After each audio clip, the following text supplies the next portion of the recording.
been keeping up with the news from Nigeria Hmm. about those young Oh, protesters yeah. detained after those August demonstrations. Yeah, it's been hard to miss. It's a story that's gotten a lot of attention. For sure, for good reason. I mean, we're talking about kids here, Yeah. underage detainees, Right. and the charges against them, Harsh is putting it mildly. and the reports about their condition in custody. Really alarming, to say the least. You guys sent over a ton of articles about this. Yeah, Wanting to get to the bottom of what's actually going on. absolutely. And let me tell you, it's complicated. Oh, yeah, it gets complicated fast. But luckily, that's why we have our expert here Happy to be here. to help us unpack it all. I think what's really striking Yeah. is how this case highlights Yeah.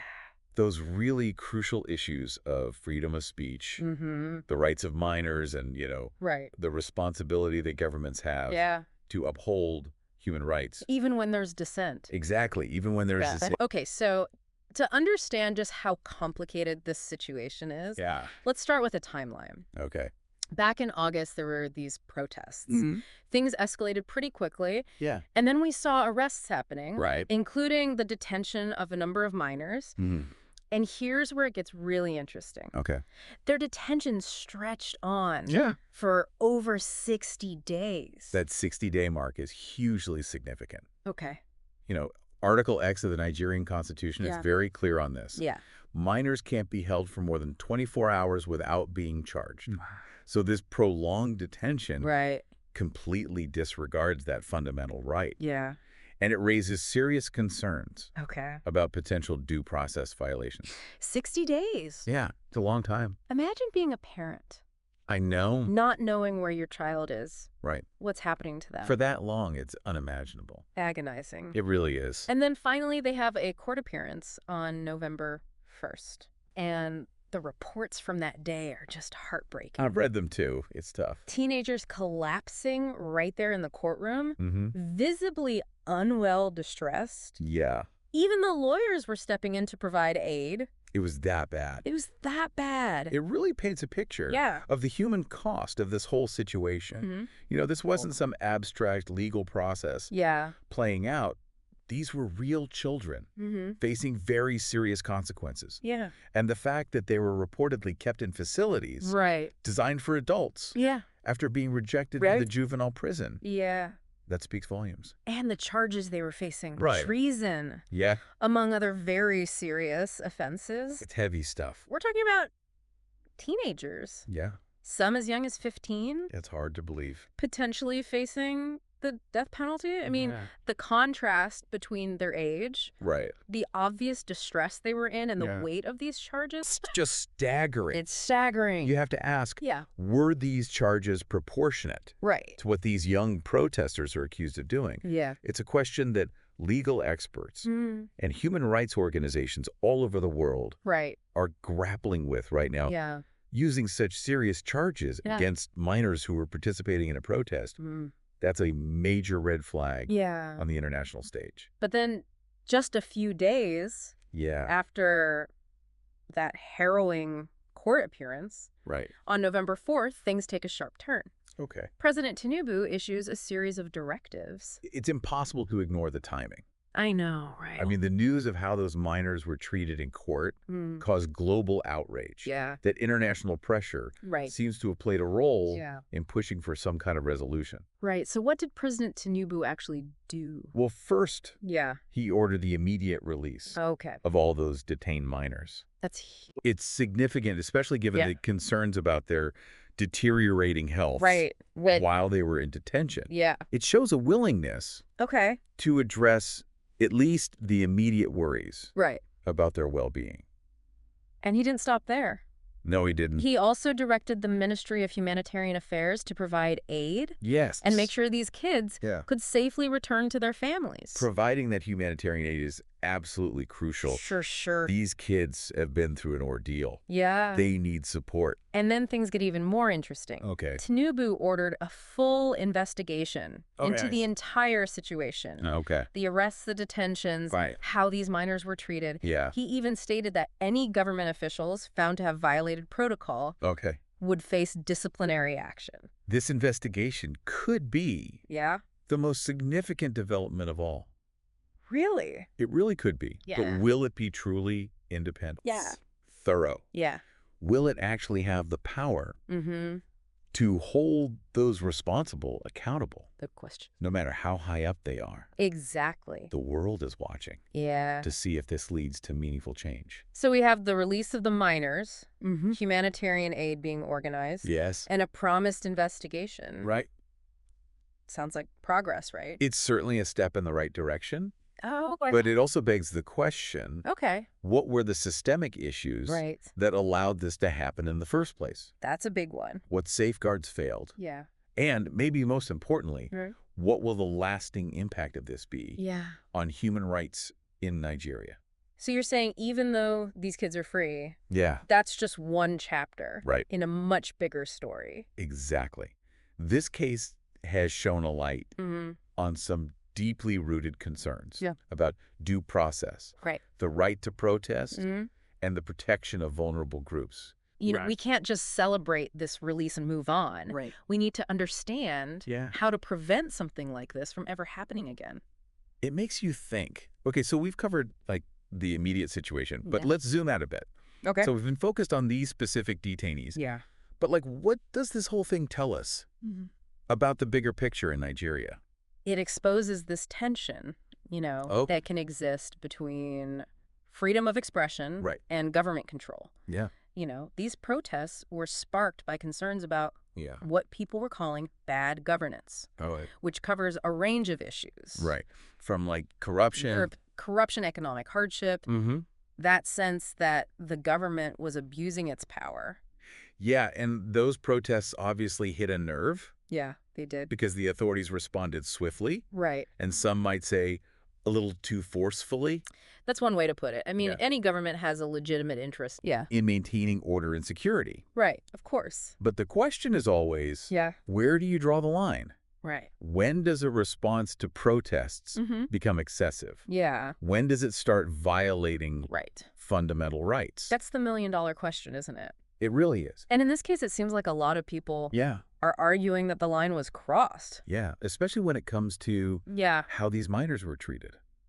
I mean, think about it. You have these teenagers Right. who were simply Yeah, by many accounts. exercising their right to protest. Exactly. And the government's response. Well, they hit him Yeah. with charges like treason, Right. a crime that carries the death penalty in Nigeria. I mean, It's a move that has drawn a lot of criticism understandably. from legal experts Yeah. internationally, Yeah. saying it could have a chilling effect Yeah. on future demonstrations. Right. Because if people are afraid Exactly. of facing such extreme consequences, They're not going to want to speak out. they're going to be much less likely to speak out Right. against injustices. Even if they're happening Exactly. right in front of them. Right in front of them. It's a scary thought It is a scary thought. to feel like you can't speak your mind. Right. Can't peacefully protest Yeah. for fear of ending up in a situation like this. And that's why this case matters so much. Right. It raises these fundamental questions. Yeah.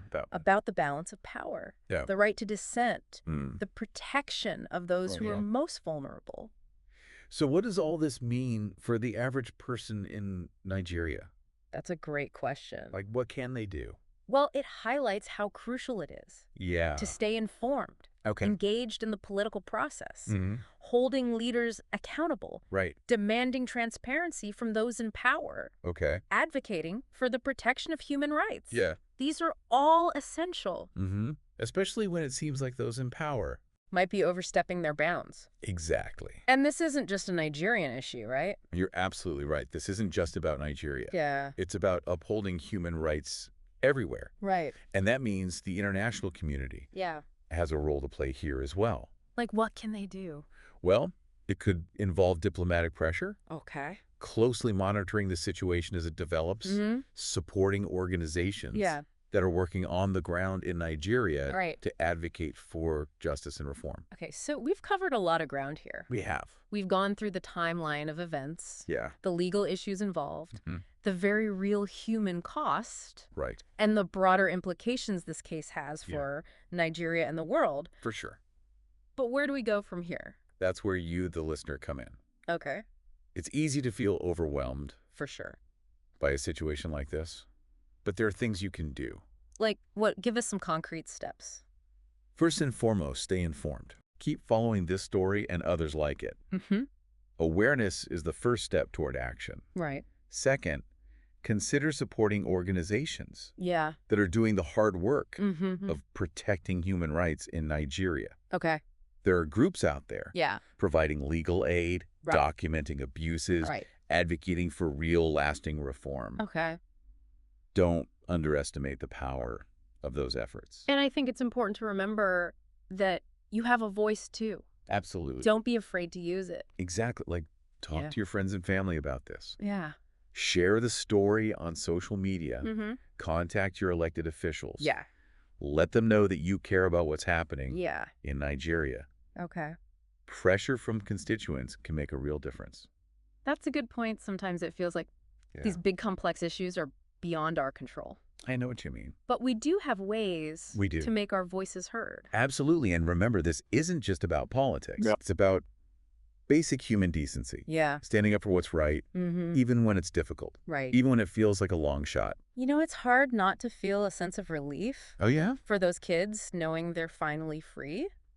Right. But it also makes you wonder Yeah. how many others are out there Mm, suffering in silence, a good point. facing similar injustices Yeah. without the world watching. It's a thought that's been weighing on me, too. I mean, this case, Yeah. it's a window into a much larger problem. It really is. It's a reminder that Yeah. we can't just sit back No. and assume everything's going to be okay. Absolutely not. We have to stay engaged.